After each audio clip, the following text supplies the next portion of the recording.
Just ahead on CTV News. SNAP benefits coming to a pause due to the government shutdown. And the debate over data centers in the county continues. Plus, stakeholders and community members gather to discuss the future of the Blue Line Corridor. I'm Katara Jones in Seat Pleasant. I'll have all those details coming up on CTV News. These stories and more on CTV News, starting now.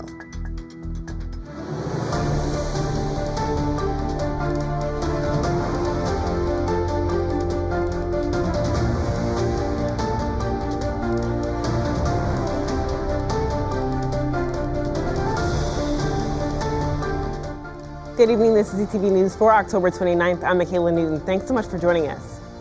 Well, millions of Americans are set to lose their SNAP benefits on November 1st. That would impact nearly 680,000 people living in Maryland. And CTV's Jonathan Hunter has been following the story for us and is live for us in the studio. Jonathan, this could be devastating.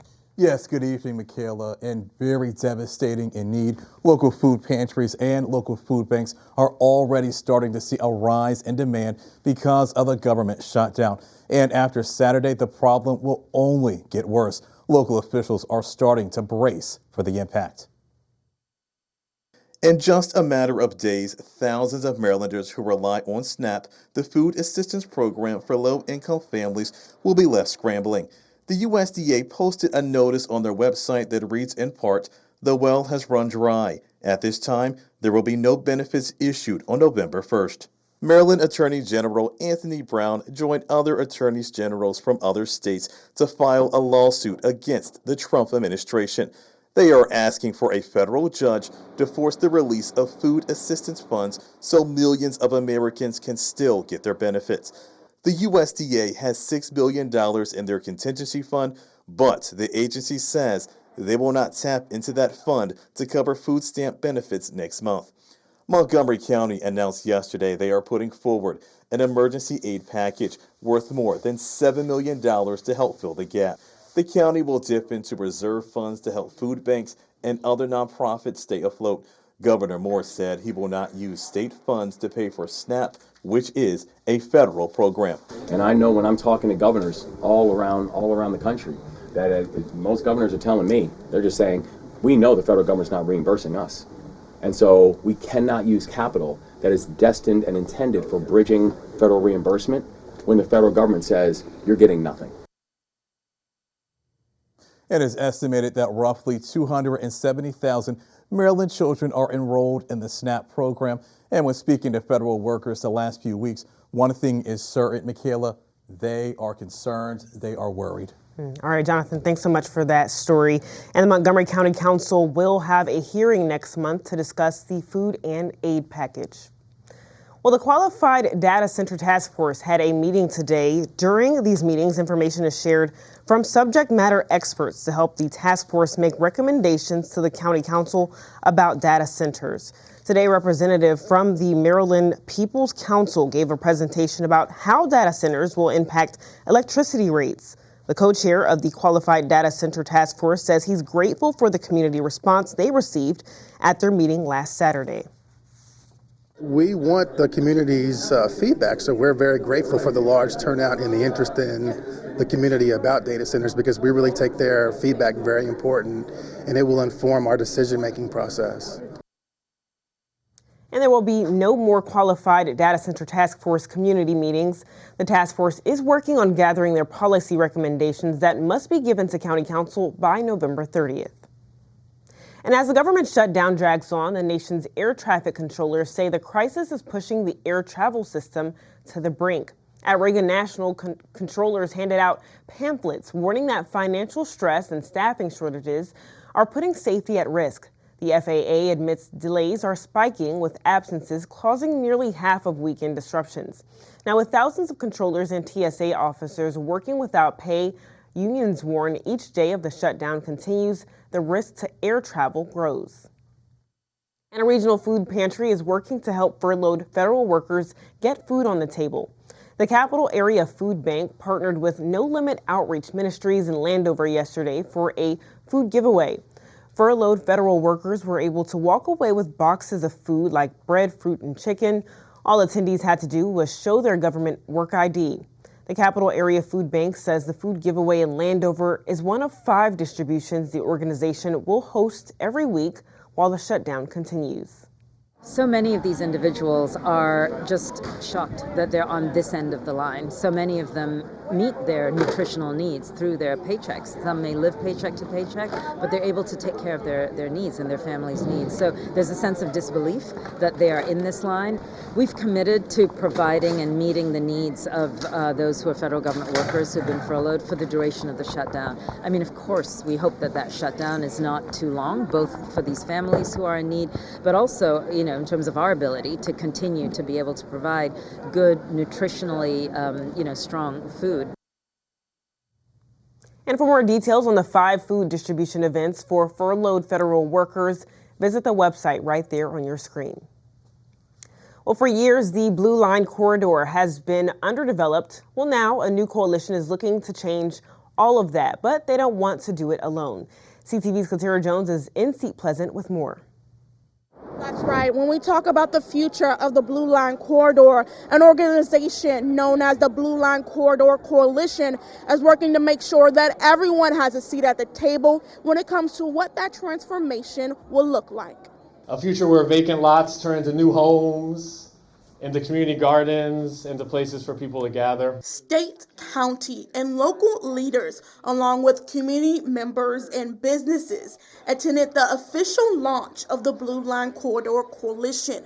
The new public-private partnership aims for community-led economic change of the Blue Line Corridor, which has historically been an overlooked area in Prince George's County. We've heard from community members that they want to see more places to gather. They want to see a grocery store.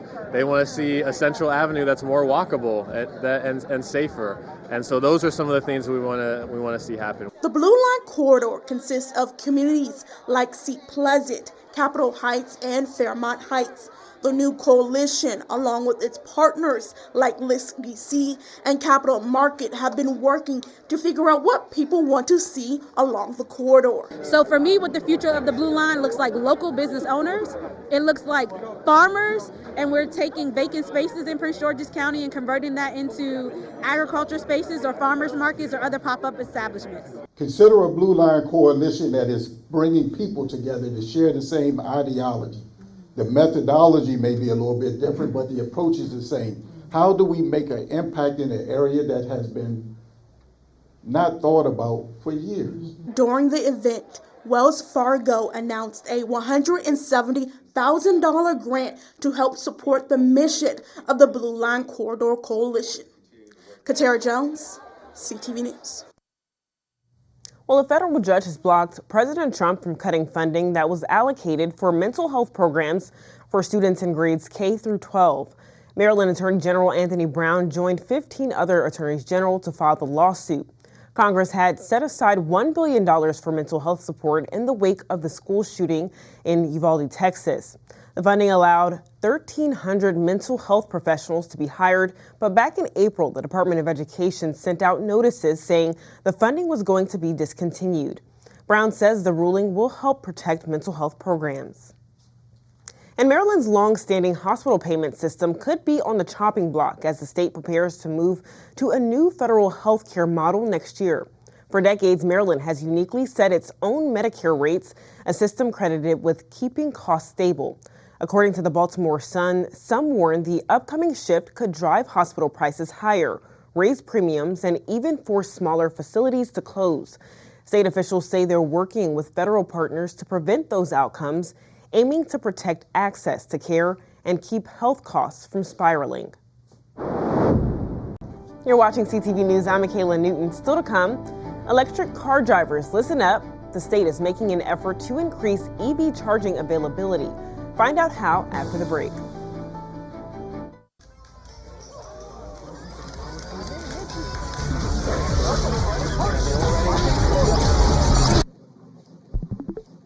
I wish people knew that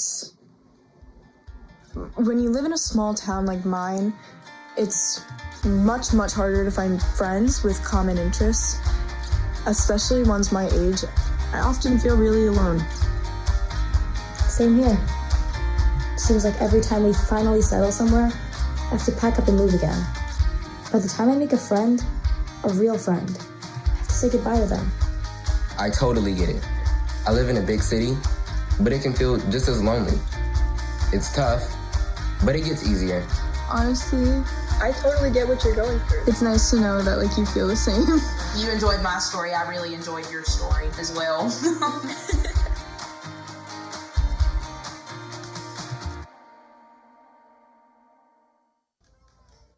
Welcome back. Prince George's County Public Schools announced the renewal of more than $18 million in funding.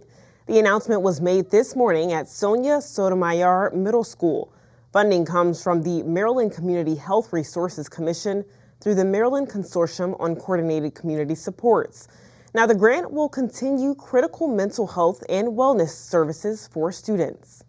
We're grateful for the funding from the General Assembly for this $18 million grant. To the Maryland Consortium and the healthcare partners involved in this work, we say thank you for your invaluable support. Project Wellness has helped me in so many ways academically and outside the classroom, and I have changed so much within the year. I recognize I wasn't a great student during my first semester of 6th grade, but was able to turn my grades around by the end of the school year with the help of Ms. Tatiana and Project Wellness. Meanwhile, a U.S. News report is ranking the nation's best public elementary schools for 2026, and two Prince George's County schools have made the top 25 in Maryland.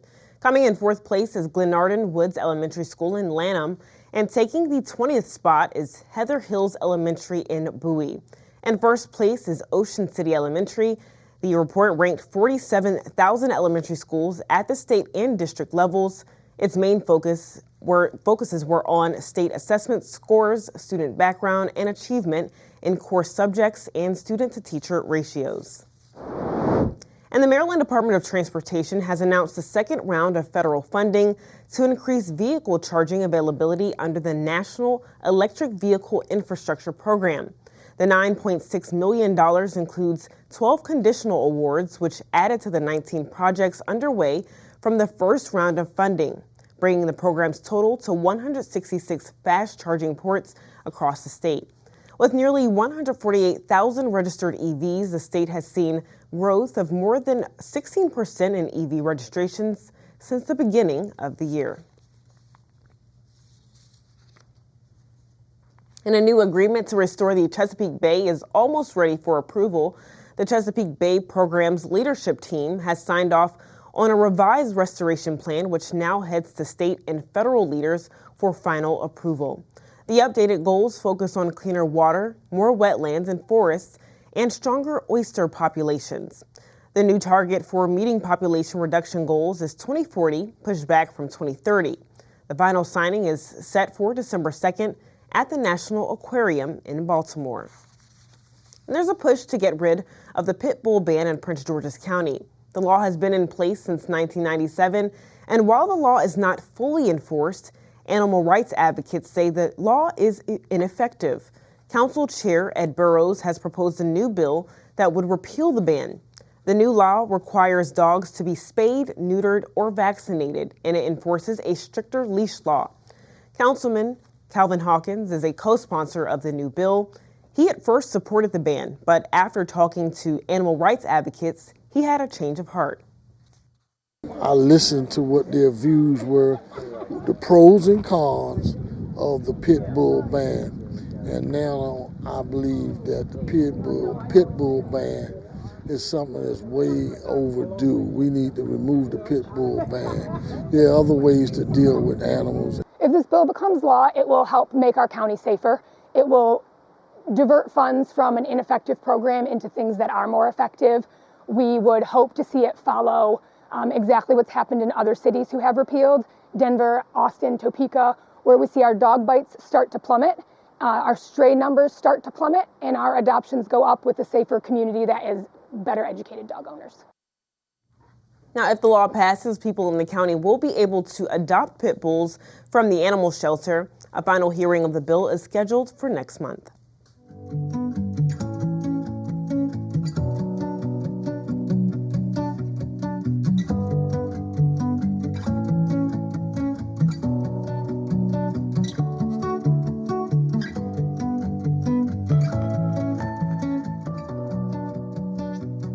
The spotlight's packing a punch this week because our pet of the week is Junelle, a 6-year-old boxer mix. She's been floating like a butterfly and waiting for her forever home since September 21st. Don't let her boxer title fool you. She's a total lover, not a fighter. She's tan and white, full of life, and this sweet girl's ready to warm your heart with cuddles. Good with kids. She's basically an Orient family dog. She loves to be outside. She's pretty good on the leash. She does a little light pulling, but she's not really bad on the leash. She's food friendly. She's not food aggressive. She takes treats very well without snapping your hand. She loves to be rubbed. She's an all-around good dog. So if you're looking for a four-legged champion who will always be in your corner, Junelle and her shelter teammates are ready to go the distance and find their forever families. Call Animal Services at 301-780-7200. And remember, your next best friend could be just one adoption away. All right, still to come on CTV News, we've brought you stories of resilience from breast cancer survivors all month. Today, Dr. Hack returns to discuss 5 things every woman should know about their breast health. We'll be right back. My name's Stacy, I'm 57, and I was adopted in 2020.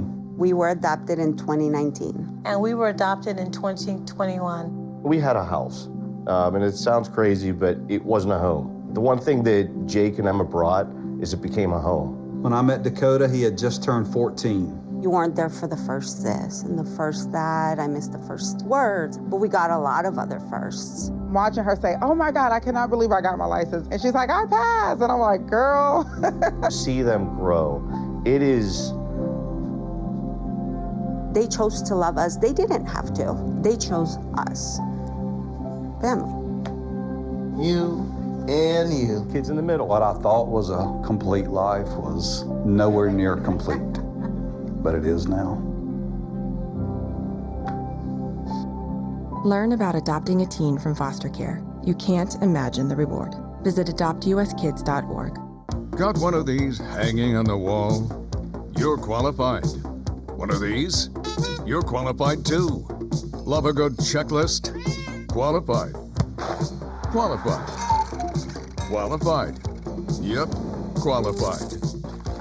Because if you know how to put up anything in your home, you're qualified to save lives by installing free smoke alarms in your community. Go to soundthealarm.org to find a volunteer event near you.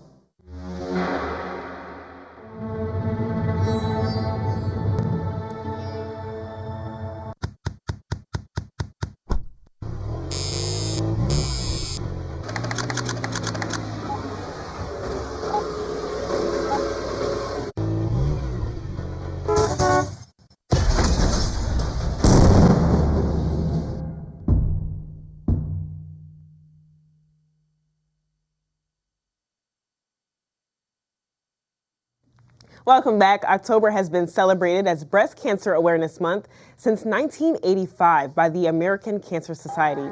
All month long, CTV has brought you inspiring stories from women who've been able to overcome the disease and turn their hardships into hustle.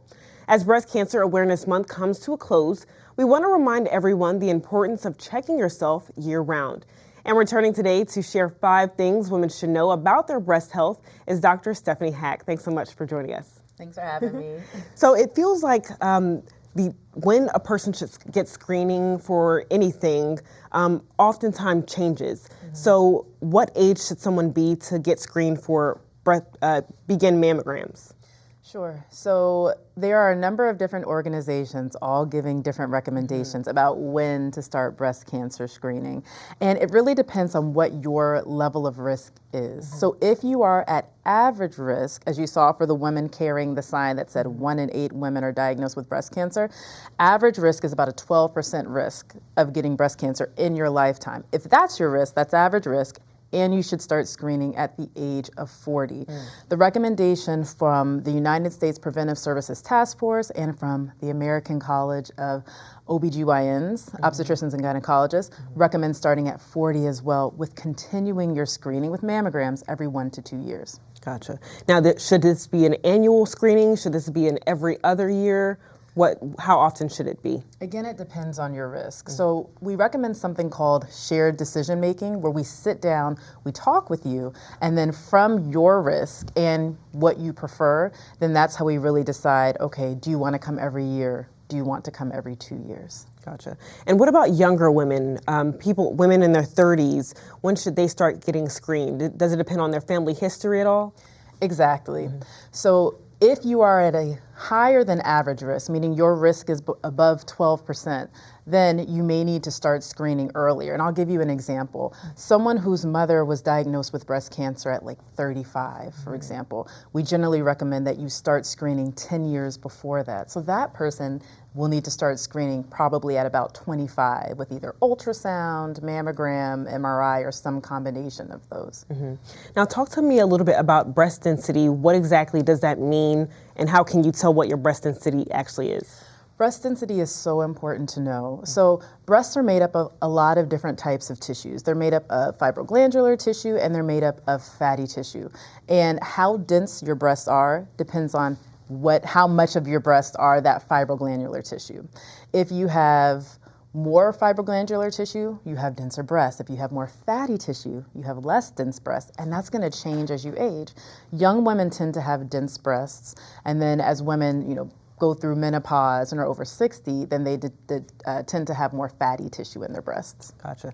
Now, determining your breast density, does that have anything to do with breast cancer at all? Yes, so women with denser breasts have a higher risk for breast cancer. And it's not just because, when we look at a mammogram, when the radiologist is looking at the pictures, it's harder to identify something that's abnormal or something that's wrong in a breast mammogram of someone who has denser breasts. So there's an increased risk of breast cancer, but even beyond just being able to see it, women with denser breasts have an increased risk.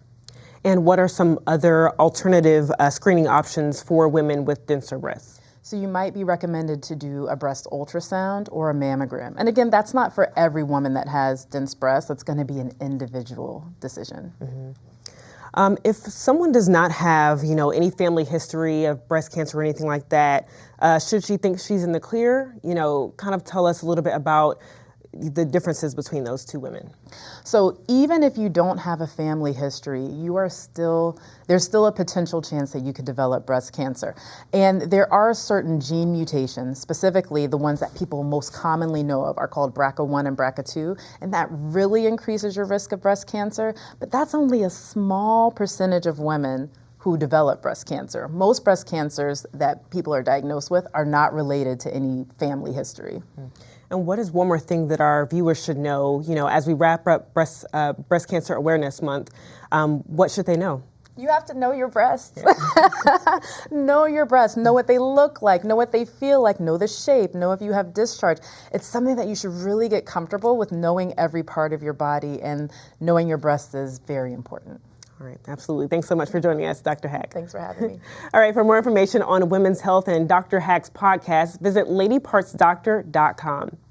All right, don't move anywhere. Simon Buggs is here with our Wednesday sports page.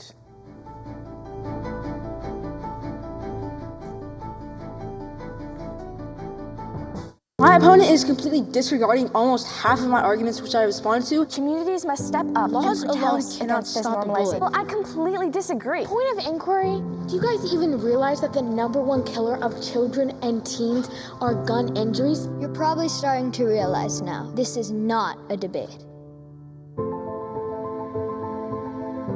There is no adult in this earth that wants children to die.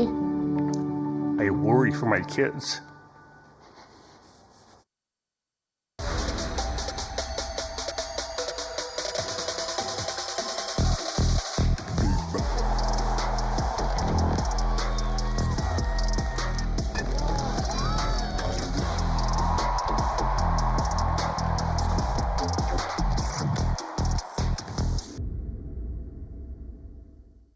What's going on, everybody? Grab a seat and listen up because your Wednesday sports page has arrived.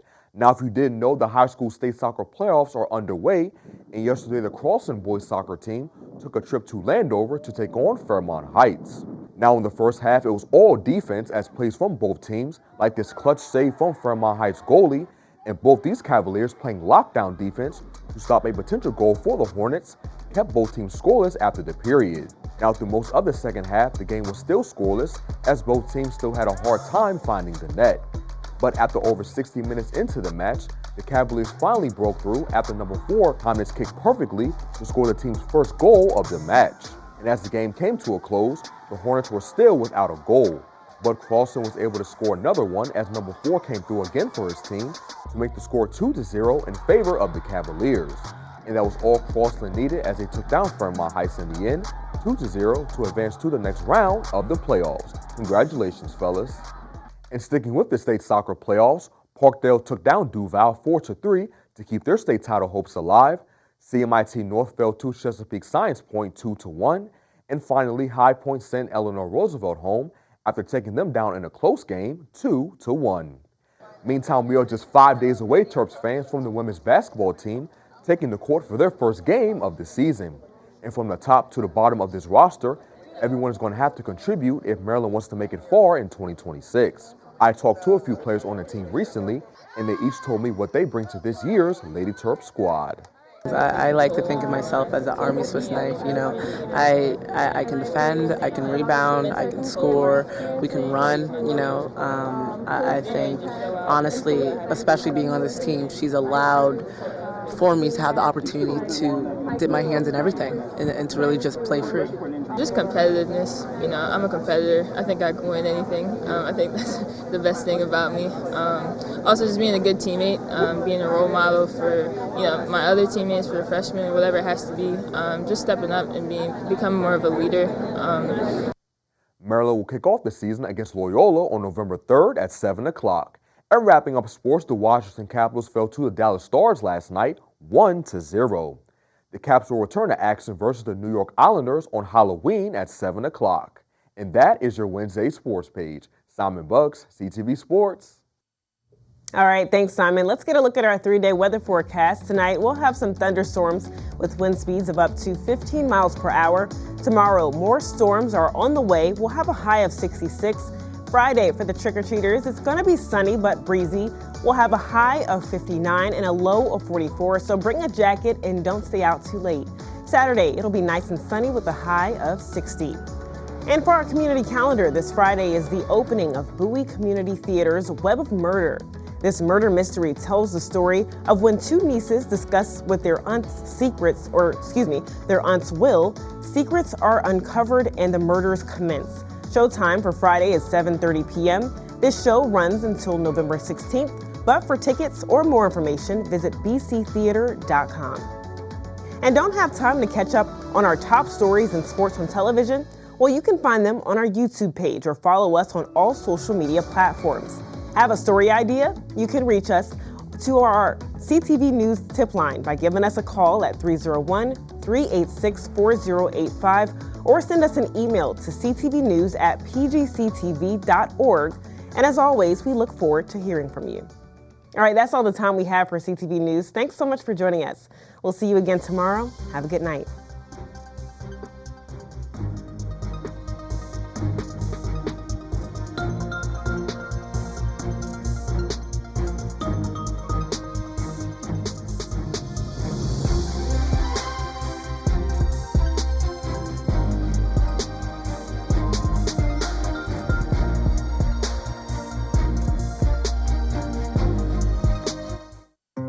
I'm a firefighter. A teacher. I'm a farmer. I'm a barber. A waitress. A mom. We're all part of your community. Every day we move in and out of each other's busy lives. It's easy to take for granted all the little moments that make up our everyday. Some are good, others not so much. But that's life. It's when you experience a moment of uncertainty, something or someone's behavior that doesn't seem quite right. These are the moments to take a pause. Because if something doesn't feel right, it's probably not. It's not about paranoia or being afraid. It's about standing up and protecting our communities. One detail at a time. Because a lot of little details can become a pattern. We trust our instincts. Just like you should. Because only you know what's not supposed to be in your everyday. So protect your everyday. If you see something suspicious, say something to local authorities.